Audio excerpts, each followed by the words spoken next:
Over the last month, I've been traveling the country, talking to Americans about how we can out-educate, out-innovate, and out-build the rest of the world. Doing that will require a government that lives within its means and cuts whatever spending we can afford to do without.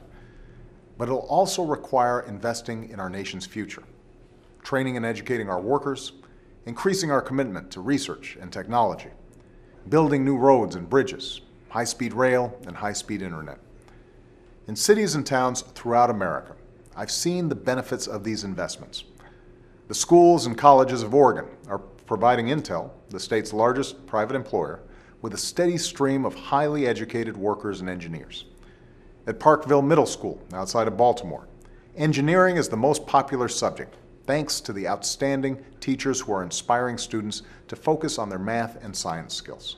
In Wisconsin, a company called Orion is putting hundreds of people to work manufacturing energy-efficient lights in a once-shuttered plant. And in the small community of Marquette, in Michigan's Upper Peninsula, widely accessible high-speed internet has allowed students and entrepreneurs to connect to the global economy.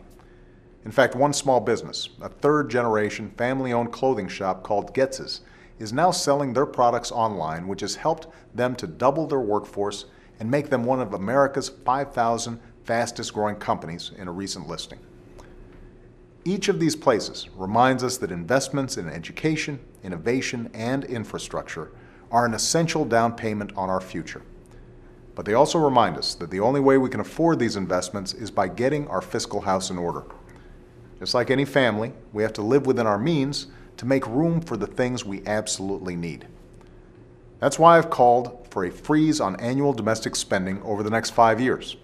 A freeze that would cut the deficit by more than $400 billion over the next decade, bringing this kind of spending to its lowest share of our economy since Dwight Eisenhower was president. Just to be clear, that's lower than it was under the past 3 administrations, and lower than it was under Ronald Reagan. Now, putting this budget freeze in place will require tough choices. That's why I've frozen salaries for hard-working civil servants for 3 years and proposed cutting programs I care deeply about, like community action programs in low-income neighborhoods. I'm not taking these steps lightly, but I'm taking them because our economic future demands it. Still, a freeze in annual domestic spending is just a start. If we're serious about tackling our long-run fiscal challenges, we also need to cut excessive spending wherever we find it, in defense spending, spending in Medicare and Medicaid, and spending through tax breaks and loopholes. I am willing to consider any serious ideas to help us reduce the deficit, no matter what party is proposing them. But instead of cutting the investments in education and innovation we need to outcompete the rest of the world, we need a balanced approach to deficit reduction. We all need to be willing to sacrifice, but we can't sacrifice our future. Next week, Congress will focus on a short-term budget. For the sake of our people and our economy, we cannot allow gridlock to prevail.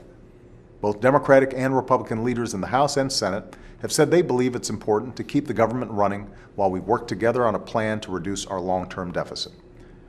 Given that, I urge and expect them to find common ground so we can accelerate and not impede economic growth. It won't be easy. There will be plenty of debates and disagreements, and neither party will get everything at once. Both sides will have to compromise. That's what it'll take to do what's right for our country. And I look forward to working with members of both parties to produce a responsible budget that cuts what we can't afford, sharpens America's competitive edge in the world, and helps us win the future. Thanks, everybody, and have a great weekend.